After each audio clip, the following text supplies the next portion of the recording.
নানান ধরনের problem, arthritis, rheumatism. তাহলে আমাদের এই মাছ মাংস, যেখানে ভেজাল খাবার খেয়ে মুরগি মাছ পালন করতে, আমরা মাছ চাষ করতেছি, এগুলো খেয়ে তো আমাদের অবস্থা ত্রাহি ত্রাহি। এইগুলো আমাদের জীবনযাত্রা। যাই হোক, এই অবস্থা থেকে এক সময় রোগের সৃষ্টি। সর্বশেষ যে সমস্যাটা হয় সেটা না আলোচনা না করলে নয়, হরমোন ডিফিসিয়েন্সি। এই সকল আজে বাজে জীবনযাত্রার কারণে, ভেজাল খাবারের কারণে, ভেজাল পরিবেশের কারণে, আমাদের অসচেতনতার কারণে এক পর্যায়ে আমাদের হরমোন ঘাটতি শুরু হয়। আর হরমোন ঘাটতি হলে তখন আর কোনো কিছু আর ঠিক থাকে না, তখন যাবতীয় রোগ সব কিছু গ্রাস করে। এবার আসেন আমাদের মূল স্লাইড। আমরা এখন একবারে সর্বশেষ একটি স্লাইডে চলে আসছি। এই স্লাইডের পরে শুধু আলোচনা করব প্রোডাক্টটার উপাদান কি কি, কোনো পার্শ্ব প্রতিক্রিয়া আছে কিনা, কিভাবে ব্যবহার করবেন, অন্যান্য ট্রিটমেন্টের ফাঁসে এটা করা যাবে কিনা, দাম কত, এরপরে স্লাইড। আর কোনো আলোচনা নাই। এখন দেখুন, প্রোডাক্টটা বায়োস্পে প্লাস। আর বায়োস্পে প্লাস কাজ করে মানব দেহের গুরুত্বপূর্ণ হরমোন ফাংশনের উপর। হরমোন হলো 8 প্রকার প্রধান হরমোন। মানব দেহে বহু হরমোন আছে, অগণিত হরমোন আছে। 8 প্রকার হরমোন হলো মেন হরমোনের 1 নাম্বার যেটি হিউম্যান গ্রোথ হরমোন। এই হরমোনটিকে কি হরমোন বলে? Master hormone. বিশ্ব স্বাস্থ্য সংস্থা এই হরমোনটির ঘাটতির কারণে ক্যান্সারের কোষ সৃষ্টি হয়, তারা দায়ী করছেন। এই হরমোনটি যখন আনুপাতিক হারে উৎপাদন কমে যায় তখন অ্যাবনর্মাল কোষের সংখ্যা বেড়ে যায়, দেহের কোষের উৎপাদন তখন ঠিক থাকে না, বার্ধক্য গ্রাস করে, রোগ ব্যাধি গ্রাস করে, ক্যান্সারের কোষ সৃষ্টি হয়। 1 নাম্বার হরমোনটি সৃষ্টি হচ্ছে ব্রেনের পিটুইটারি গ্ল্যান্ড। পিটুইটারি গ্ল্যান্ডকে আমরা জানি কোথায়? ব্রেনের খুব নিচু অংশে, lower part of the brain, যার নাম হলো পিটুইটারি গ্ল্যান্ড। পিটুইটারি গ্ল্যান্ড থেকে এই হরমোনটি তৈরি হয়, যার 4টি উপাদান না হলে হরমোনটি তৈরি হবে না। খাবারের মাছ থেকে খেতে হবে L-আর্জিনিন, L-অরনিথিন, L-গ্লুটামিন, L-লাইসিন, 4 প্রকার অ্যামাইনো অ্যাসিড। এটা হলো এই হরমোনটি তৈরির জন্য প্রধান উৎপাদক। হরমোনটি যখন তৈরি হয় ব্রেনের পিটুইটারি গ্ল্যান্ড থেকে, তখন আমাদের বোন মেরু, এন্ডোক্রাইনে যতগুলো সিস্টেম, অর্গান ফাংশন আছে সবগুলোকে সে স্বয়ংক্রিয়ভাবে সচল করে দিচ্ছে। তখন আপনার কোষ তৈরি হচ্ছে due time, water circulation clear হয়ে যাচ্ছে, ব্লাড সার্কুলেশন রেগুলারাইজ হয়ে যাচ্ছে। তারপর আপনার অর্গানগুলো যে একটি কার্যক্রম সেটা সঠিকভাবে আপনার কাজ করতে পারতেছে, গ্লুকোজগুলো প্রপার হইতে মেটাবলিজম হচ্ছে। দ্যাটস ওয়াই আপনার শরীরের সমস্ত সিস্টেমগুলো ওকে হয়ে যাচ্ছে। অর্থাৎ তখন ফিজিক্যাল গ্রোথ বলেন, মেন্টাল গ্রোথ বলেন, সেক্সুয়াল গ্রোথ বলেন, ভিটামিনের কার্যকারিতা বলেন, এনজাইম সৃষ্টি বলেন, স্নায়ু কোষ, নার্ভাস সিস্টেম কন্ট্রোল বলেন, লিভারের কার্যক্রম, বিপাকীয় কার্যক্রম বলেন, সবকিছু সচল। বুঝতে পারছেন তো? তাহলে আমরা 1 নম্বর হরমোনটির কি কি কাজ করে, তার কি কি উপকারিতা। 1 নম্বর হরমোনের 1 নম্বর হরমোনটি তুলনা করা যায় বিদ্যুতের সাথে। কিসের সাথে? বাসা বাড়িতে যদি একটা খাম্বা থেকে লাইন দিয়ে বিদ্যুৎ নিয়ে আসলেন, কোনো মতে লাইন কানেকশন দিয়ে লাইট আর ফ্যান চলতেছে, কিছুদিন পরে টিভি আনেন, নতুন কানেকশন দরকার আছে? টিভি আনলে নতুন কানেকশনের দরকার আছে? সুইচ বোর্ড, মেইন সুইচ, তারপর মিটার সবকিছু লাগায় কানেকশন ওকে, কিন্তু সামর্থ্য নেই, কোনো মতে একটি ফ্যান, একটি লাইট চলতেছে। কিছুদিন পরে জেনারেটর থাকে, এক বিদ্যুৎ দিয়ে এসি চলে, এক বিদ্যুৎ দিয়ে মোটর চলে, এক বিদ্যুৎ দিয়ে গরম হয়, এক বিদ্যুৎ দিয়ে ঠান্ডা হয়, এক বিদ্যুৎ দিয়ে ফ্যাক্টরি চলে, এক বিদ্যুৎ দিয়ে ল্যাপটপ, মোবাইল সবকিছু চলে। তাহলে 1 প্রকার বিদ্যুৎ দিয়ে ইলেকট্রোম্যাগনেটিক্স 1000 রকমের যদি ডিভাইস, যন্ত্রপাতি থাকে, সে যে ধরনের হোক, চলে কিনা বলুন? তাহলে 1 ধরনের বিদ্যুৎ দিয়ে আমরা অনেকগুলো সিস্টেমকে সচল রাখতে পারি, কারণ বিদ্যুৎ পাওয়ারটি হলো যে সে ধরনের একটি ব্যবস্থা, পাওয়ার গ্রিড। মানব দেহের পাওয়ার গ্রিডটা হলো AGS। আপনার দেহের যে বায়ো ইলেকট্রিসিটি, ক্যাটায়ন আর অ্যানায়ন, যেটা ফেজ আর নিউট্রাল, যে দুইটা টোটাল বডিতে মেটাবলিজম তৈরি করবে, আর সেটা হলো যে কি বায়ো ইলেকট্রিক, যেটা বলা AGS। তাহলে AGS আমাদের এই প্রোডাক্টটা কোনো রোগের উপরে কাজ করে না। আপনারা হয়তো বলবেন যে ভাই এতক্ষণ কি আলোচনা করলেন, কোনো রোগের উপরে যখন কাজ করে না। অ্যাকচুয়ালি এটা কোনো রোগের উপর কাজ করে না, এটা তো ওষুধ না। ওষুধ হলে না রোগের উপর কাজ করতো, এটা কোনো মেডিসিন না, কোনো রোগের উপর কাজ করে না। এটা শুধু একটি কাজ, আপনার দেহের বিদ্যুৎ ব্যবস্থাটাকে সচল করে দেয়। কোথায় কোথায় ফিউজ চলে গেছে, ডিসকানেক্ট হয়ে গেছে, কোথায় আপনার ডিসপুট আছে, কোথায় কোন এলাকা অন্ধকার আছে, সেটাকে আলোকিত করে দেয়, সচল করে দেয়। অর্থাৎ পুরা বডিতে বায়ু বিদ্যুতের যে একটি সুব্যবস্থা, সেই ব্যবস্থাটা করে দিচ্ছে এই প্রোডাক্ট। একটি কাজ করে এইচজিএস। এইচজিএস ফাংশনটা যদি স্বাভাবিক নিয়মে সচল থাকে সুস্থ লোকের, তাহলে রোগ হওয়ার আর কোনো সুযোগ নেই। সুস্থ লোকরা যদি এটাকে সচল রাখতে পারেন কন্টিনিউ, রোগ আসার কোনো সুযোগ নেই। আর যারা রোগীরা এই প্রোডাক্টটি ব্যবহার করবেন তাদের জন্য সুখবর হলো কি জানেন, আপনার ধীরে ধীরে ওই যেই ভেজালগুলো, যেই সমস্যাগুলো শরীরের মাঝে আছে, ক্রমান্বয়ে সেটি ডেভেলপমেন্ট হতে হতে একটা পর্যায়ে আর রোগ ব্যাধি নেই। অর্থাৎ অসুস্থ যারা আছেন এই প্রোডাক্টটি ব্যবহার করলে আপনার এইচজিএস ফাংশনটা যখন রেগুলার হয়ে যাবে, এইচজিএস ফাংশনটা যখন কি রেগুলার হয়ে যাবে, রেগুলারাইজিং সিস্টেমের মাধ্যমে সিস্টেমিক ওয়েতে যখন কাজ শুরু করে দিবে, তখন শরীরের মাঝে আর রোগ থাকার সুযোগ নেই। বুঝতে পারছেন তো? শরীরের মাঝে রোগ থাকার সুযোগ নেই, আবার রোগ হওয়ার সুযোগ নেই, যেটা হলো এইচজিএস ফাংশন, যেটা বায়ো ইলেকট্রিসিটি, ক্যাটায়ন অ্যানায়ন ভিত্তিতে যেটা মেটাবলিজম তৈরি করে। আপনার বডির শ্বাস কিন্তু দুই প্রকার।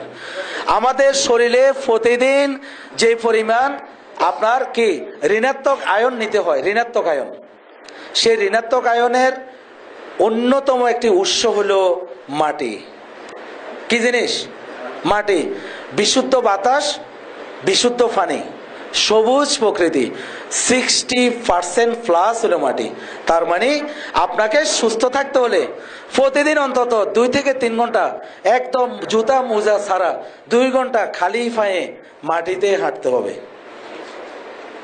কয় ঘন্টা? ন্যূনতম 2 থেকে 3 ঘন্টা। তো পায়ে প্রত্যেকদিন মাটি লাগান কে কে এখানে একটু বলুন তো, আছে 2-1 জন? যাক, ধন্যবাদ, আপনারা অনেকদিন বাঁচবেন, আল্লাহ হায়াত দারাজ করুক। ঠিক আছে না? তাহলে পায়ে মাটি লাগাতে হবে। আচ্ছা, বিদ্যুৎ যখন খাম্বা থেকে কানেকশন দেয়, মাটির সাথে কি একটা আর্থিং দেয়? আর্থিং দেয় কিনা? কারণ নেগেটিভ চার্জটার আদান হলো মাটি। মাটির থেকে আর্থিং না দিলে বাল্ব জ্বলবে নিবু নিবু নিবু নিবু, ঠিক না?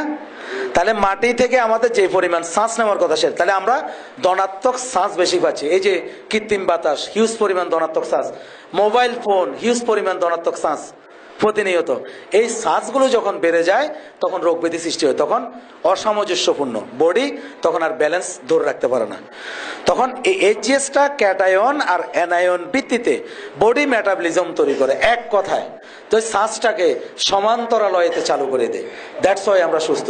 এখন আসুন আমরা সর্বসাকুল্যে এইচজিএস ফাংশনটা কি কি উপকারিতা বহন করে। 1 নাম্বারটা যখন ঠিক থাকবে আপনার শরীরে, 1 নাম্বারের প্রভাবে বিদ্যুতের প্রভাবে যখন দুনিয়াবি সব ধরনের ইলেকট্রোম্যাগনেটিক ডিভাইসকে সচল রাখি, এইচজিএস ফাংশনটা দেহের এন্ডোক্রাইনে কি কি উপকারিতা বহন করে, কি কি রোগ থেকে আপনি সুস্থতা ফিরে পাবেন, কি কি রোগ থেকে আপনি মুক্ত থাকতে পারবেন, কি কি রোগ হয়ে গেলে সেখান থেকে আপনি আবার আরোগ্য লাভ করতে পারেন, সেই সমস্যাগুলো আমরা একটু সমাধান বের করার চেষ্টা করি। মেলাটোনিন 2 নাম্বারটার নাম কি দেখা যায়? এটা কি বলে? এটা হলো অ্যান্টি এজিং হরমোন। এই হরমোনের কয়েকটি উপকারিতা। প্রধান উপকারিতা হলো ব্রেনের যে স্নায়ু কোষগুলো আছে না, এগুলোকে কি বলে? নিউরন। ওই নিউরনগুলো প্রতিনিয়ত আঘাত হচ্ছে এই ডিভাইসটা দ্বারা। যেভাবে দুর্বাঘাসের উপর একটা ইট রাখলে 3 দিন পরে ঘাসগুলো সাদা হয়ে যায়, সাদা হয়ে যায় না? অক্সিজেন নেই। আমরা প্রতিনিয়ত এই ডিভাইস ব্যবহার করতে করতে ব্রেনের কোষগুলোকে আমরা অক্সিজেন লস করে দিচ্ছি। সেখানে আস্তে আস্তে কি সৃষ্টি হয়? রক্তক্ষরণ হয়, টিউমার হয়, ব্রেন স্ট্রোক হয়, ব্রেন হ্যামারাইজ হয়, ঠিক না? তাহলে ওই মোবাইল ফোনের অতিমাত্রা রেডিয়েশন, এমনকি যত ধরনের শরীরের বিষাক্ত পদার্থ আছে এগুলো কিন্তু সিস্টেমেটিক ওয়েতে তখন ব্রেনে ঢুকে যায়। তখন আমাদের মেজাজ বেন খিটখিটে, আমরা কেমন জাতি যান্ত্রিক হয়ে যায়। তখন আমরা কারো দুঃখ দেখলেও আমরা অনুভব করতে পারি না, কেমন কেমন হয়ে যায়। আগের দিনের মানুষগুলোর মায়া মমতা কিন্তু অনেক বেশি ছিল, এখন কিন্তু অত মায়া মমতা এখন আমরা দেখাতে পারি না। কারণ কি জানেন? ওই পজিটিভ আয়ন, সেই মেলাটোনিন হরমোনটি আপনার এই ধরনের রেডিয়েশন থেকে সেফ দিয়ে আপনার ব্রেনে যে নিউরনগুলো আছে এগুলোকে প্রটেক্টেড করে দেয়। তখন আপনার কি হবে, ঘুম ভালো হবে। যেমন আপনি ওষুধ খাচ্ছেন, ঘুম আসে, ওষুধ খান না, ঘুম নাই, তখন দেখবেন ঘুমের ভিতরে একটি কোয়ালিটি চলে আসছে, চমৎকার ঘুম, বেশিও না কমও না, একদম ব্যালেন্স। বেশি হলে কমাই দিবে, কম হলে আবার পরিপূর্ণ করে দেবে। এরপরে আসুন অ্যান্টি এজিং।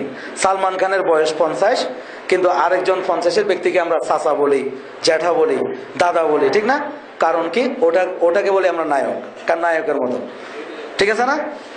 কারণ হলো কি জানেন, আপনার মুখমণ্ডলের ফেজের যে একটি লাবণ্যের ভারসাম্যতা, তারল্যের ভারসাম্যতা, সেটা যখন ঘাটতি হয়, তখন কোষগুলো যখন শুকিয়ে যায়, চামড়া যখন এভাবে টান দিবেন রাবার মতো চলে আসে, ফানি শূন্যতা, তখন ওই তারল্যের ভারসাম্যতাটাকে ফিরিয়ে দেয়। ধীরে ধীরে ধীরে ধীরে ধীরে ধীরে এগুলোকে রিপেয়ার করে দিলে তখন চেহারার ভিতরে কেমন জানি একটা ঝিলিক চলে আসে, তারুণ্যের উজ্জ্বলতা। আর সেই প্রোডাক্টটার মাধ্যমে আপনি বয়সটাকে সবসময় কম অনুভব হবেন। একটি উদাহরণ দিলে সহজে বুঝবেন। আঙ্গুর ফল কে কে খান এখানে? আঙ্গুর ফল সবাই খায়, খুব সুস্বাদু, ঠিক না? খুব সুস্বাদু। তো আঙ্গুর ফল খান, কিসমিস কে কে খান? কিসমিস কি ফল? আঙ্গুর ফল থেকে কিসমিস। কিসমিস শুকিয়ে গেলে, আঙ্গুর ফল শুকিয়ে গেলে কিসমিস, ঠিক না? আচ্ছা, কোনো সুস্বাদু রান্নাতে কিসমিস গুলোকে ভিজিয়ে রাখলে তখন কি হয়? আবার ফুলে যায় না? ফুলে যায়। আমাদের এই যে নার্ভগুলো আঙ্গুর থেকে শুকিয়ে কিসমিস হয়ে যায়, বুঝতে পারছেন তো? বাইসপে প্লাসটা যখন আপনি ব্যবহার শুরু করবেন, পিটুইটারি গ্ল্যান্ড থেকে যখন হরমোনটা তৈরি হবে, রিজুভেনেট হবে, তখন ওই কিসমিসগুলো তখন তার প্রাণ ফিরে পাবে। তখন ধীরে ধীরে ধীরে ধীরে ধীরে ধীরে ধীরে ধীরে রিগেন হয়ে আবার আপনার একটা তারুণ্যের যে একটি ভাব, একটি যৌবনের যে একটি চাপ, উজ্জ্বলতা, সেটা ফিরে আসবে। অর্থাৎ ট্রিটমেন্টের জন্য যদি এটা ব্যবহার করেন, মাশাআল্লাহ 6-7 মাস পরে দেখবেন আপনার বয়সটা বাহ্যিকভাবে কমে গেছে 10 বছর। বয়স তো আর কমানো সম্ভব না, কিন্তু মুখমণ্ডলের অবস্থায় বলে দিবে আপনার বয়স কমে গেছে 10 বছর। তবে স্বামী স্ত্রী দুজনে ব্যবহার করা উচিত। যদি স্বামী ব্যবহার করে তাহলে স্ত্রী কিন্তু আপত্তি জানাবে, স্ত্রী ব্যবহার করলে স্বামী আপত্তি জানাবে। তো এই দাম্পত্য জীবনে যাদের অত্যন্ত মিল মহব্বত আছে, হাজব্যান্ড ওয়াইফ দুইজনে একসাথে ব্যবহার করলে উত্তম ফলাফল, কারণ দুজনের বয়সটা বাহ্যিকভাবে কমে যাবে, ঘুম পায়। কারণ এটা কি, শুধু হরমোনের প্রভাব, বুঝতে পারছেন তো? এবার আসুন নাম্বার 3, এটাকে কি বলা হয়? থাইরয়েড। খুব ইফেক্টিভ, ভাইটাল একটি হরমোন। আমাদের শরীরে কোষের ভূমিকা অপরিসীম, সবাই তো জানেন। এই কোষগুলো যখন জন্ম লাভ করে, কোষের কার্যকারিতা, পাওয়ারটা তৈরি করে দেয় থাইরয়েড, যেটা এই গ্ল্যান্ড। ফেনীতে কি কোনো ঝর্ণা আছে? ঝর্ণা যেটা পাহাড় থেকে পানি পড়ে অভিজাত। আপনার শরীরে আল্লাহ পাকের সৃষ্টি একটি ঝর্ণা আছে, যে ঝর্ণাটা হলো থাইরয়েড। অবিরত অনুস্রাবী গ্রন্থি থেকে একটি রস কিন্তু নিঃসৃত হয়, যে রসের কাজ হলো টোটাল বডির মেটাবলিজম তৈরি করা, গ্রোথ ফ্যাক্টর তৈরি করা। অর্থাৎ T3 T4 অত্যন্ত ইফেক্টিভ একটি হরমোন, যেটা বডির মেটাবলিজম তৈরি করে। কিন্তু বাংলাদেশে 35% লোকের এই সমস্যা। ওই হরমোনটি সঠিক মাত্রায়, সঠিক ওয়েতে ঠিক রাখার জন্য আয়োডিনের ভূমিকা অপরিসীম। আয়োডিন যুক্ত খাবার, শুধু লবণ খেলে হবে না, কি খেতে হবে? সামুদ্রিক মাছ খেতে হবে, ফরমালিন মুক্ত। ফরমালিন যুক্ত না, কিন্তু ফরমালিন মুক্ত, বুঝতে পারছেন তো? ওই সামুদ্রিক মাছ একদম টাটকা ফাঁকা গলা, যেগুলো সাম কালো হয়ে গেছে, ওগুলো কিন্তু হিউজ পরিমাণ আয়োডিন, আয়রন পাওয়া যায় ওগুলোতে।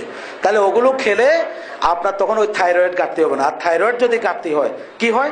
শরীর মুটিয়ে যাবে, থাইরয়েড গ্ল্যান্ড বৃদ্ধি পাবে, কণ্ঠস্বর বিকৃতি হবে, খাদ্যনালীতে টিউমার, ক্যান্সার হবে, টনসিল, সাইনাস, নানান সমস্যা, ক্যান্সারের কোষগুলো দ্রুত অ্যাক্টিভ হবে। যদি এটা বেড়ে যায় তখন কি হবে? শরীর শুকিয়ে যাবে, শুধু সমস্ত পুষ্টি, ভিটামিন সবকিছু ডাবায় যদি দেন, গোসলও করায় দেন, লোক কিন্তু আর উনি আর মোটা হবে না। কথা বলছেন তো? বাচ্চাদের এই প্রোডাক্ট, এই হরমোনটি যদি ঘাটতি হয় কি হয় জানেন? গ্রোথ ফ্যাক্টরে বাধা, বাচ্চা তখন হাবাগোবা, অ্যাবনর্মাল, বধির, ল্যাংড়া, লুলা, আতুর, মানসিক প্রতিবন্ধী, গ্রোথ বাধা, বামন ইত্যাদি ইত্যাদি। যাদের বয়স বেশি, এই হরমোনটা যখন উঠানামা করবে তখন কিন্তু নানান টাইপসের প্রবলেম হবে। এমনকি সে একরোখা স্বভাবের হবে, তার মানসিক ভারসাম্যতা ঠিক থাকবে না, নানান টাইপসের প্রবলেম হবে। তাহলে এই প্রোডাক্টটি ব্যবহার করলে আপনার থাইরয়েডিজম যে সমস্যা, হাইপারথাইরয়েডিজম বা হাইপোথাইরয়েডিজমের যে প্রবলেমটা, সেটা মাশাআল্লাহ সচল থাকবে সঠিক মাত্রায়। অর্থাৎ এইচজিএস হরমোনটি থাইরয়েডের মাত্রা নির্ধারণ করে, ব্যালেন্স। বুঝতে পারছেন তো? ডাক্তাররা কমন একটি টেস্ট দেয়, TSH, thyroid stimulating hormone, common test. এবার আসুন, ভেরি ভেরি ইফেক্টিভ একটি হরমোন, জাতীয় পর্যায়ের একটি সমস্যা, নাম কি? ইনসুলিন। সবাই চেনে? কি জন্য ব্যবহার করে? এটা ব্যবহার করলে ডায়াবেটিস ভালো হয়, কন্ট্রোলে থাকে। আচ্ছা, এটা কি ওষুধ নাকি হরমোন? কোথায় তৈরি হয়? মানব দেহে। কিনতেছেন কোথায়? বাইরে থেকে। তাহলে ওগুলো কি দিয়ে তৈরি করে? আর্টিফিশিয়াল। আর্টিফিশিয়াল, কৃত্রিম এই হরমোনটি আপনার কি শরীরের সঠিক চাহিদা মেটাতে ব্যর্থ। সঠিকভাবে আপনার শরীরে যে চাহিদা, সেই চাহিদাটা কিন্তু ফুলফিল করে না। আপনার শরীরে প্যানক্রিয়াস নামক অর্গানটির গুরুত্ব অপরিসীম, আপনি হয়তো জানেন না। আপনার দেহের অন্যতম জ্বালানির উৎস, যেটা দিয়ে আপনি প্রতিনিয়ত চলতেছেন, শক্তি পাচ্ছেন, এনার্জি পাচ্ছেন, কাজকর্ম করতেছেন, সচল আছেন, তার অন্যতম একটি উপাদান, নিউট্রিশনটা কি? নাম কি বলতে পারবেন কেউ? গ্লুকোজ। গাড়ির একটি টাঙ্কি থাকে না, গ্যাসের টাঙ্কি, তেল, আপনার ডিজেল পেট্রোলের টাঙ্কি। আমাদের শরীরে আপনার গ্লুকোজের একটি টাঙ্কি আছে। গ্লুকোজের টাঙ্কিটা কোথায় বলতে পারবেন? লিভার 20% অটো সাপ্লাই দেয় গ্লুকোজ। আমাদের শরীরে গ্লুকোজ টাঙ্কি হলো ধমনী, ব্লাড সেল। খাবারের মাঝে কার্বোহাইড্রেট, ফ্যাট, প্রোটিন, তিনটা অংশ মিলে গ্লুকোজ হয়। লিভার যখন বিভাগ করে, সাথে সাথে এটা ব্লাড সেলে চলে যায়, টাঙ্কি। ওই টাঙ্কির গ্লুকোজগুলো আপনার সমস্ত শরীরের খাবার, কোষের খাবার, ব্রেনের খাবার, দৃষ্টিশক্তির খাবার, চুলের খাবার, কিডনির খাবার, লিভারের খাবার, হার্টের খাবার, সেক্সুয়াল অর্গানের খাবার, সমস্ত অঙ্গ প্রত্যঙ্গের খাবার। ওই গ্লুকোজগুলোকে প্রত্যেকটা জায়গায় জায়গায় ফাটছে মেটাবলিজম করে পৌঁছানোর দায়িত্ব কার বলতে পারবেন? ইনসুলিন। টাঙ্কির গ্যাসগুলো ইঞ্জিন সহ পুরা গাড়িতে কি সার্ভাইভ হয় না? গাড়ি যখন স্টার্ট দেয় সার্ভাইভ হয় তো? টাঙ্কির গ্যাসটা পুরা গাড়িতে কি সার্ভাইভ হচ্ছে না? অয়েল ফাংশনটা পুরা গাড়িতে, ইঞ্জিনে সার্ভাইভ হচ্ছে না? তাহলে আমাদের টোটাল ইঞ্জিনের যে গ্লুকোজগুলো সার্ভাইভ করার জন্য কাজ করতেছে ইনসুলিন। ইনসুলিন গ্লুকোজ মেটাবলিজম করে, ইনসুলিন গ্লুকোজ ইউটিলাইজ করে। এই লাইটটা অফ করে দাও। ইনসুলিন গ্লুকোজ মেটাবলিজম করে, ইনসুলিন গ্লুকোজ ইউটিলাইজ করে প্রপার ওয়েতে। তাহলে ইনসুলিনটাকে সক্রিয় রাখতে হলে আমাদের করণীয় কি? কেউ কি জানেন? 4টা করণীয় আছে। আমাদের বায়ো স্প্রে ব্যবহার করার কোনো দরকার নেই ডায়াবেটিস রোগীরা, যদি আপনি ওইভাবে যদি চলতে পারেন।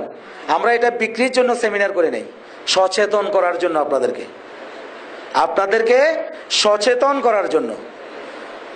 4টি ডিমান্ড। নাম্বার 1 ডিমান্ড, যত অফার, যত চাহিদা থাকুক, বেশি কার্বোহাইড্রেট, শর্করা, মিষ্টি খেতে পারবেন না। চা কফি বেশি খাওয়া যাবে না। রাতের 9টার পরে চা খাওয়া তো এমনি বন্ধ, নলে আপনার ঘুমের ব্যাঘাত হবে। কিন্তু আমরা ঘুমানোর একটু আগেও চা খাচ্ছি না? ধূমপান করা যাবে না, কিন্তু ভুলেও আমরা জানি ধূমপান বিষপান, তারপরেও করি। আর ডায়াবেটিস মাপালেন, 2-3টা স্মোক করে ডায়াবেটিস মাপান, আধা ঘন্টা পরে আপনার 3-4 পয়েন্ট বেড়ে যাবে, 3-4 পয়েন্ট বেড়ে যাবে। ঠিক আছে না? ধূমপান করা যাবে না। চর্বিযুক্ত খাবারের পরিমাণ যাতে 20%-এর নিচে থাকে। মুখের রুচি হোক আর না হোক, তিতা খাবেন একটু একটু। তিতার ভিতরে সবচাইতে সাইন্টিফিক ভাবে যেটাকে সাপোর্ট করে মেথি। যদিও বা তিতা করলার কথা বলি, বৈজ্ঞানিক কোনো ভিত্তি সেখানে নেই। কথা বলছেন? মেথি। তাহলে মেথি বীজি একটু পানি খাবেন, খুবই জরুরি। আপনার লিভার, প্যানক্রিয়াসের চাহিদা প্রতিদিন। গাম জড়ানো 1-1.5 ঘন্টা ব্যায়াম, এই কাজগুলো কন্টিনিউ করেন, জীবনে আপনার ডায়াবেটিস হবে না। জীবনে মেথি। তাহলে দেখেন জীবনে ডায়াবেটিস হবে না। তাহলে কি আমরা এগুলো ফুলফিল করি? আঁশযুক্ত শাকসবজি বেশি খাবেন, মাছ মাংস খাবেন সীমিত। 30 যাদের বয়স 30+, প্রত্যেকদিন ডিম খেতে পারবেন না। ডিম প্রত্যেকদিন খেতে পারবেন না, 7 দিনে 7 দিন ডিম খেতে পারবেন কুসুম ছাড়া। কুসুম ফেলে দিয়ে সাদা অংশ খাবেন। 30+ যাদের বয়স সপ্তাহে 7 দিনে 7 দিন ডিম খেতে পারবেন না। ডিম খেতে পারবেন 7 দিনে 7 দিন, কি ছাড়া? কুসুম ছাড়া। কিন্তু আমরা তো দিনের ভিতর 2টোও খেয়ে ফেলি, অনেক সময় 3টোও খেয়ে ফেলি। খাচ্ছি না, শক্তি বেশি বলি যে ডিমের শক্তি দুধে বল, খাইলেও সমস্যা কোথায়? খাওয়া যাবে না, অতিরিক্ত খাওয়া যাবে না। ব্যালেন্স করতে হবে। মসুর ডাল পাক করার সময় প্রত্যেকটা ঘরে ঘরে আমি বলবো, মসুর ডাল যখন পাকায়, মসুর ডালের ক্ষতিকর একটি ফ্যাট যেটা হার্ট ব্লক তৈরি করে, কোলেস্ট্রলকে বাড়ায়। আর সেখানে মসুর ডাল পাক করার সময়, যেহেতু ডাল একটি আমিষ, ডাল একটি সুস্বাদু খাবার, ভাতের সাথে প্রায় খাওয়া লাগে, ওই ডাল সিদ্ধ করার সময়, পাক করার সময় একটি আলু দিয়ে দিবেন, ছোট সাইজের একটি আলু সেখানে দিয়ে দিবেন। যতগুলো ক্ষতিকর উপাদান আছে ডালের, ওই আলুর ভিতর ঢুকে যাবে। আলুটা ডাল পাক হয়ে গেলে এটা ফেলে দেন। ঠান্ডা পানি গরম, এখন ফ্রিজের ঠান্ডা পানি, ঠান্ডা আপনার কোকা-কোলা, স্প্রাইট, ঠান্ডা জুস না খেলে মন ভরে না, ঠিক না? ইয়েস, খাবেন তো, কোনো সমস্যা নেই। ঠান্ডা পানিতে এমনকি হিউজ আইসের ভিতর হিউজ কি ফ্যাট, ওই ফ্যাটগুলো না হওয়ার জন্য ঠান্ডা খাওয়ার ইচ্ছা, আপনি জুসের সাথে 1 টুকরো বরফ দিন, পানির সাথে 1 টুকরো বরফ দিন, পেপসির সাথে 1 টুকরো বরফ দিন, ওটা আপনার শরীরে ফ্যাট তৈরি করবে না। কিন্তু আমরা কি সেভাবে খাই? ডাইরেক্ট ফ্রিজ থেকে নেমিয়ে ডক করে খেয়ে ফেলতেছি। এটা আপনার ফ্যাট তৈরি করবে, অ্যাসিড তৈরি করবে, ক্ষতিকর অম্লত্ব তৈরি করবে, নানান টাইপসের। তাহলে এগুলো আমরা হরহামেশা খাচ্ছি। তাহলে বডির চাহিদা এগুলো ধীরে ধীরে কন্টিনিউ করতে না পারলে প্যানক্রিয়াসের সেল ড্যামেজ। আর প্যানক্রিয়াসের সেল ড্যামেজ হলে কি হবে? আপনার শরীরের প্রয়োজনীয় ইনসুলিনের পরিমাণ প্রতিদিন 400 মিলিগ্রাম, কত মিলিগ্রাম? 400 মিলিগ্রাম। ওই 400 মিলিগ্রাম তৈরি হলে 500, 600, 700+ যে গ্লুকোজগুলো তৈরি হচ্ছে প্রপার ওয়েতে এগুলোকে মেটাবলিজম করে, ওগুলো গ্লুকোজগুলোকে ইনসুলিন ধাক্কা দিয়ে ভেঙে দিয়ে গুঁড়ো গুঁড়ো করে দিয়ে কোষের খাবারে পরিণত করে। কোষ তখন হেভিলি গ্লুকোজগুলো গ্রহণ করে। কোষ গ্লুকোজ খেয়ে কোষের শক্তি সে ধরে রাখে, কোষের উৎপাদন সে ধরে রাখে, কোষের খাবার গ্লুকোজ। ওই গ্লুকোজগুলো ডিউ টাইম পৌঁছে যাচ্ছে আপনার এনার্জি লেভেলে, এনার্জি সেলগুলোতে, তখন এনার্জি লেভেল বুস্ট আপ। ওকে, ওই গ্লুকোজগুলো পৌঁছে যাচ্ছে আপনার প্রত্যেকটা অর্গানে, পার্টসে, তখন কিডনি, লিভার, হার্ট, ব্রেন, সমস্ত শক্তি সর্বাঙ্গ ওকে। আপনার এখন উৎপাদন হলো 200 মিলিগ্রাম। উৎপাদন করার মতো যে ব্যবস্থা ছিল উল্টাপাল্টা চলে, উল্টাপাল্টা ভেজাল খেয়ে, উল্টাপাল্টা অসচেতন হয়ে আমরা এগুলোকে নষ্ট করে দিছি। নষ্ট হয়ে যাওয়ার পরে উৎপাদন 200, কিন্তু খাবার তো বন্ধ নেই, চা কফি তো বন্ধ নেই, ধূমপান বন্ধ নেই, মাছ মাংস খাওয়া বন্ধ নেই, চর্বিযুক্ত খাবার বন্ধ নেই। জমা হচ্ছে টাঙ্কিতে গ্লুকোজ ওভার হয়ে যাচ্ছে। টাঙ্কিতে কি গ্লুকোজ ওভার। ওই গ্লুকোজগুলোকে প্রপার ওয়েতে রিডিউস করার মতো আপনার দরকার ছিল 400 মিলিগ্রাম ইনসুলিন, তৈরি হচ্ছে 200। তখন এবার পরিমাণ মতো গ্লুকোজ পৌঁছাচ্ছে না বডি কোষে, কোষ মারা যাচ্ছে 50%। কিডনিতে গ্লুকোজ পৌঁছাচ্ছে না, কিডনি আস্তে আস্তে ড্যামেজ, হার্ট দুর্বল, লিভার উইক, ব্রেনের স্মরণ শক্তি কমে যাচ্ছে, দৃষ্টিশক্তি কেমন জানি ঝাপসা হয়ে আসছে, সেক্সুয়াল অবনতি, ডিজিটাল রোগ। অর্থাৎ খাবার যখন সঠিকভাবে সার্ভাইভ হচ্ছে না, সমস্ত অঙ্গ প্রত্যঙ্গ অচল। তখন ডাক্তাররা পরীক্ষা করে বলতেছে আপনার গ্লুকোজ হাই, আপনার ডায়াবেটিস। পদক্ষেপ কি নিচ্ছেন আপনারা ডায়াবেটিসের জন্য? সবাই বলুন, ওষুধ খাওয়া, নিয়মিত ওষুধ খান। আচ্ছা, ওষুধ খাওয়া ভালো নাকি ইনসুলিন নেওয়া ভালো? কোনটা ভালো স্যার বলেন? ওষুধ নেওয়া ভালো পক্ষে কে কে আছেন? যাক, তাহলে অনেক সচেতন আমরা। কিন্তু আমরা ইনসুলিন নিতে ভয় করি, ওষুধ খেতে ভয় করি না। ওষুধ কিন্তু খুব মারাত্মক, প্যানক্রিয়াস আঘাত করে। চিপে একটা কাপড় চিপতে যখন একবার বেশি চিপেন কাপড় কি, তখন কি ওখানে সমস্যা। দেখেন ল্যাপটপে চার্জ নেই মনে, দেখেন তো, টিপতে যখন সমস্যা তখন কি সেল ড্যামেজ। তা আমরা শেষ করে দিচ্ছি। ডায়াবেটিস নিয়ে একটু আলোচনা বেশি, একটু ডিজিটাল রোগ, ঠিক আছে না? ওই এক পর্যায়ে বাইরে ইনসুলিন নিচ্ছেন, ইনসুলিন নিয়ে কি তখন গ্লুকোজ গেল কি জায়গায় জায়গায় সাপ্লাই হয়? সাপ্লাই হয় না। গ্লুকোজ যখন বাড়ে, ইনসুলিন যখন বাইরে থেকে নেন, এটাকে দামা সাফা দেয়, কমায় রাখে, থামিয়ে রাখে। এটা হলো আমাদের সুস্থতা। 12 বছর পরে ডায়াবেটিসের জায়গায়, 15 বছর পরে ডায়াবেটিস আরো শক্তিশালী, 5 বছর পরে যেই জায়গায় ডায়াবেটিস ছিল 10 বছর পরে ডায়াবেটিস আরো শক্তিশালী। 2 টাইম ইনসুলিন নিতাম, এখন 4 টাইম নেওয়া লাগে। এটাই তো ব্যবস্থা। খেতে পারি না, অনেক কিছু করতে পারি না, মনের আনন্দ নেই, দুঃখ সবসময়, ঠিক না? আরো 10টা রোগ আমাদেরকে গ্রাস করে ফেলছে। এই হলো অবস্থা। আর আমাদের বায়োস্প্রে যখন ব্যবহার করবেন, নতুন ধরনের এই চিকিৎসা পদ্ধতি অ্যালোপ্যাথিকে নেই। 80% লোক নির্ভর করে যে কারণে বলি ডায়াবেটিসের কোনো চিকিৎসা নেই। 80% অ্যালোপ্যাথিক 80% নেই, যে কারণে বলি ডায়াবেটিসের চিকিৎসা নেই। আর আমাদের এটা যখন ব্যবহার করবেন, এই প্যানক্রিয়াসের সেলগুলো, আপনার ড্যামেজ সেলগুলো, এগুলোকে আবার সচল করে দেয়, সচল করে দেয়। তবে প্রথম মাসে নয়, প্রথম 1-2 মাসে ডায়াবেটিস উঠানামা করবে, তবে ধৈর্য ধরতে হবে। তখন কি করণীয়? উঠানামা করলে কি গালি দিবেন? বলে যে ভাই আমার ডায়াবেটিস বাড়লো কেন, আমি তো ভালো ছিলাম, কমলো কেন? কারণ হলো আপনার প্যানক্রিয়াসের যে মরিচা, যে জং ধরে গেছে, এগুলোকে ফয় পরিষ্কার করে সেলগুলোকে পুনরুজ্জীবিত করে আবার ইনসুলিন উৎপাদনে আনতে হবে। সময় দিতে হবে না? একটু তো সময় দিতে হবে। যখন 3 ফাইল 4 ফাইল 5 ফাইল কন্টিনিউ করবেন, দেন আপগ্রেড হচ্ছে। ছিল 200 হলো 250, ছিল 250 হলো 300, ছিল 200 হতে দরকার 400। একটা পর্যায়ে 5 ফাইল 6 ফাইল 7 ফাইল 8 ফাইলে আবার 400 গ্রামে চলে এসেছে, মিওগ্রামে। তখন আপনার খাওয়ার আগে, খাওয়ার পরে আপনি ব্লাড সুগার টেস্ট করেন 4 to 7 পয়েন্ট। তখন কি এটা কি সুস্থ লোক? খাওয়ার আগেও 4 থেকে 7 পয়েন্ট, খাওয়ার 2 ঘন্টা পরেও 4 থেকে 7 পয়েন্ট। তখন কি সুস্থ কিনা? আমাদের এই আধুনিক চিকিৎসায়, নতুন ধারার চিকিৎসায় আপনার বডির সেলগুলোকে রিগেইন করে আবার ইনসুলিন উৎপাদনে আপনার দেহটাকে সচল করে দিবে। দ্যাটস ওয়াই আপনি ডায়াবেটিস থেকে রিকভারি। তাহলে ডায়াবেটিস আধুনিকতম এই চিকিৎসা পদ্ধতির এই পণ্যটা দিয়ে সম্পূর্ণভাবে ভালো হয়। ভালো হয় না? বিশ্বাস করি না। বিশ্বাস তো করি। এটা মোবাইল ফোন, কথা বলা যায়, এটা দিয়ে কি টাকা লেনদেন করা যায়? কিভাবে? টেকনোলজি। মোবাইল ফোন দিয়ে কথা বলতেছি, সিমের দাম 100 টাকা, 1 কোটি টাকা লোড আছে, এটার দাম 1 কোটি না। এখন টাকা কত দিয়ে সিম কিনলাম বড় না, কিন্তু কত টাকা লোড আছে। This is the technology. First ওয়ার্ল্ডের ওই দেশগুলো কিন্তু ওই জায়গায় বসে নেই। আমরা কিন্তু বলি যে আগে সুমন ভাই ব্যবহার করুক, সুমন ভাই যদি ভালো হয় আমি করব, মারা গেলে সুমন ভাই মারা যাবে, ঠিক আছে না? এইগুলো আমাদের অবস্থা। বিজ্ঞানকে আমরা সহজে বিশ্বাস করতে পারি না, সেলিউট জানাইতে পারি না।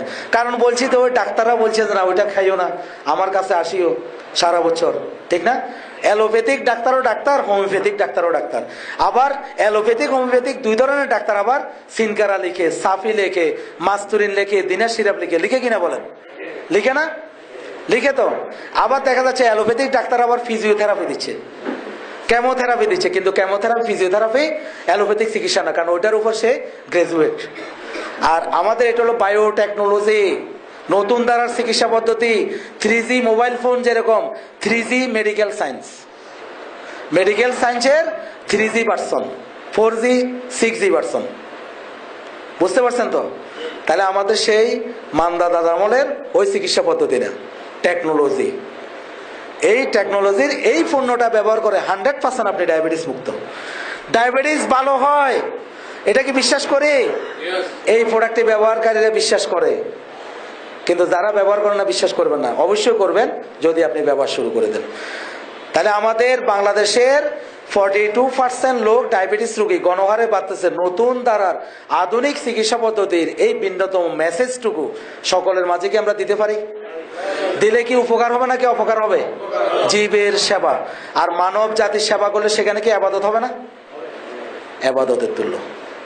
তাহলে আমরা এই মেসেজটি পৌঁছাইতে পারি। এবার আসেন, DHEA হরমোন রেনাল গ্ল্যান্ডে তৈরি হয়, আপনার ব্লাড প্রেশার কন্ট্রোল করে, রক্তের অতিরিক্ত চর্বিগুলো কাটায়, হার্ট ব্লক খুলে। হার্টের চর্বিগুলোকে রিডিউস করে দিলে অপারেশনের দরকার নেই, খোলার মতো ব্যবস্থা নাই, বাইপাস নতুন রুট করে দেয়। চর্বিগুলোকে কাটা যাচ্ছে না, বলতেছে এবার পায়ের এখান থেকে রক অথবা এখান থেকে রক নিয়ে কি করে দিচ্ছে, কি বাইপাস। গাড়ি ব্রিজের কাজ চলে, নতুন রুটে যাবে, বাইপাস রিং, ঠিক আছে না?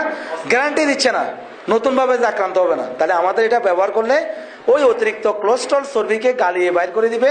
একটু লেংথলি প্রসেস, ট্রিটমেন্টটা কিন্তু একটু দীর্ঘমেয়াদী, হয়তো 5-6 মাস 7-8 মাসও করতে হবে, কিন্তু আপনার কোলেস্টেরল লেভেলটা তখন রিডিউস, আপনার হার্ট ব্লক মুক্ত।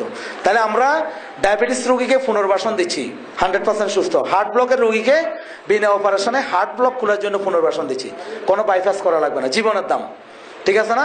ব্লাড প্রেশার কন্ট্রোলে থাকবে। এরপরে অ্যাজমার যে প্রবলেমগুলো, অ্যাজমেটিক প্রবলেম, এটা dust asthma, cold asthma, অ্যালার্জেটিক asthma, যে ধরনের রোগ, ইনহেলার নেই, ব্যান্টোলিন ইনহেলার, কিন্তু ধীরে ধীরে ব্যবহার করতে করতে ওটা ছেড়ে দিতে পারবেন, অ্যাজমার সমস্যা রিডিউস। অতিরিক্ত আর্থ্রাইটিস রিউমেটিজম, ধরা ব্যথার লাই বলি, আপনি বসতে উঠতে পারতেছেন না, ওই ডিএইচই হরমোন যখন জয়েন্টে জয়েন্টে এগুলো খুলে দেয় তখন আপনি রিডিউস। ক্লিয়ার? অ্যাবডোমিন, নাভি থেকে তলপেট, এগুলোকে, এটাকে কি বলে? অ্যাবডোমিনাল সাইড না? অ্যাবডোমিনাল ফাংশনে আমাদের পুরুষ মহিলাদের গুরুত্বপূর্ণ 3টি হরমোন আছে, যেগুলোকে বলা হয় সেক্সুয়াল হরমোন। তাহলে সেক্সুয়াল হরমোনের ভিতর অত্যন্ত গুরুত্বপূর্ণ 6 নাম্বার, কার জন্য? পুরুষ নাকি মহিলাদের জন্য? মহিলাদের জন্য। Very very effective hormone for female. কোন জায়গায় তৈরি হয়? গর্ভাশয়ে। গর্ভাশয়ের এই হরমোনটি যদি প্রপারলি যদি তৈরি হয়, তার মেনস্ট্রুয়াল ফাংশনটা রেগুলার থাকবে মাসে মাসে, যার একটা ডিউরেশন আছে 5 থেকে 7 দিন, ওভার হবে না। কিছু কিছু মহিলাদের দেখা যায় শুরু হলে বন্ধ হয় না, আবার দেখা যায় বন্ধ হলে আর শুরু হয় না, 3 মাস 4 মাস তলপেট চাকা চাকা হয়। তারপরে আপনার কি গেল, বসলে জরায়ু নেমে যায়, জরায়ুতে টিউমার হয়, জরায়ুর ক্যান্সার হয়, তারপরে কি হচ্ছে, ব্রেস্ট টিউমার, ব্রেস্ট ক্যান্সার হচ্ছে। শরীরের ভারসাম্যতা ঠিক থাকে না, সেক্সুয়াল ভারসাম্যতা ঠিক থাকে না, ফিটনেস ঠিক থাকে না। কারণ কি? এস্ট্রোজেন ঘাটতি। তাহলে আমাদের এই প্রোডাক্টটা ব্যবহার করলে আমাদের দেশের মা বোনদের এস্ট্রোজেন হরমোনাল যে প্রবলেম, সেখান থেকে সে প্রপারলি একটি ট্রিটমেন্ট পাচ্ছে প্রচলিত চিকিৎসার পাশাপাশি। প্রোজেস্টেরন অত্যন্ত ইফেক্টিভ হরমোন, তা মা বোনদের, বাংলাদেশে মা বোনদের 60 বছর 65 বছরে কি বাচ্চা হওয়ার যোগ্যতা থাকে? বিদেশে? তাহলে তারও আল্লাহ সৃষ্টি, আমরাও আল্লাহ সৃষ্টি, আমাদের পার্থক্য কেন? আমাদের কেন পার্থক্য? ওদেরকেও আল্লাহ বানাইছে, আমাদেরকেও আল্লাহ সৃষ্টি করছে, এক আল্লাহ, আল্লাহ এক, অদ্বিতীয় কেউ নেই। সৃষ্টিকর্তার একই জীব, 2 দেশে 2 অবস্থা, 2 দেশে 2 অবস্থা, ঠিক না? কারণ কি জানেন, আমরা অসচেতন। দাম্পত্য জীবন 44-এর পরে আর ঠিক থাকে না, অশান্তি, হাজব্যান্ড অ্যাক্টিভ, ওয়াইফ ইনঅ্যাক্টিভ, সামাজিক দূষণ, পরকীয়া, দ্বিতীয় বিয়ার জন্য পাগল হয়ে যাওয়া, উন্মাদ হয়ে যাওয়া, নানান টাইপসের দূষণ তৈরি হয়, এই দেশের এই অবস্থা। আর যদি সমবয়সীদের যদি বিয়ে হয় তাহলে তো আর কথা নেই, 44-এর পরে শেষ। 48-এর পরে 99%, 52-53-এর পরে 100% ইনভ্যালিড, ঠিক আছে না? ম্যানোপজ, এটাকে কি বলা হয়? ম্যানোপজ। পিরিয়ড ইরেগুলার, আপনার মা বোনদের গর্ভাশয়টা অত্যন্ত গুরুত্বপূর্ণ, প্রতিনিয়ত ডিম্বাণু তৈরি হচ্ছে, ডিম্বাণুগুলো তৈরি হয়ে, ডিম্বাণু একটা রুট আছে, রুট, যে রুটে বিচরণ করতে হবে কন্টিনিউ। বিচরণের রুট আপনার অয়ে হলো, স্টেশন হলো জরায়ু, ইউটেরাস, আর রুট হলো যে কি, red tube. Red tube root দিয়ে জরায়ুর সাথে এটা কি ইউটিলাইজিং হচ্ছে। প্রপার ওয়েতে ডিম্বাণুগুলো ইউটিলাইজিং প্রক্রিয়াটা যদি সঠিক মাত্রায় হয়, ওই মায়ের পিরিয়ড রেগুলার, ওই মায়ের বডির ফিটনেস ওকে, ওই মায়ের মা হওয়ার যোগ্যতা ওকে, 60 বছর বয়সেও সে মা হওয়ার যোগ্যতা রাখবে। ওই মায়ের ব্রেনের স্মরণ শক্তি ক্লিয়ার, ওই মা মাশাআল্লাহ শতভাগ সুস্থ। মা বোনদেরকে শ্রদ্ধা করে বলতেছি, আমরা মায়ের পেট থেকে ভূমিষ্ঠ হয়েছি, তাহলে আমরা কি চাই আমাদের মা বোনেরা কষ্ট পাক? আমরা কি চাই মা বোনদের নানান ধরনের অসুখ বিসুখ, এই ধরনের হাজারো সমস্যা আমাদের মা বোনদের ভিতরে কুরে কুরে খায়, লজ্জায় শরমে বলে না, যখন একবারে পারে না তখন কিন্তু কথাগুলো বলে, ঠিক আছে না? তাহলে আমাদের মা বোনদেরকে এই প্রোডাক্টটি ব্যবহার করলে 60 বছরে মা হওয়ার দরকার নেই, কিন্তু যোগ্যতা রাখবে, দাম্পত্য জীবনে অশান্তি হবে না, তার স্বামী স্ত্রীর যে একটা মিল মোহাব্বত, আন্তরিক একটি বন্ধন, সেটার সম্পর্কটা ঠিক থাকবে, অর্থাৎ পিরিয়ড রেগুলার থাকবে। Miracle, it's miracle. এবার আসেন 8 নাম্বার হরমোন, অত্যন্ত ইফেক্টিভ, যার নাম হলো টেস্টোস্টেরন। কার জন্য ইফেক্টিভ? পুরুষ।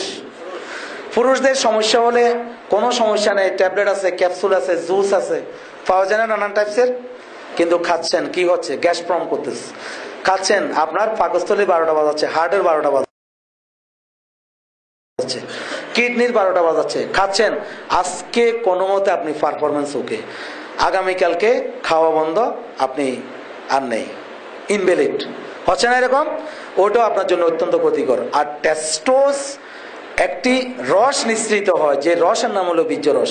বীর্য রসটা শুধু সেক্সুয়াল অর্গানিজমের জন্য কাজ করে না, তার একটি ভূমিকা আছে অত্যন্ত গুরুত্বপূর্ণ।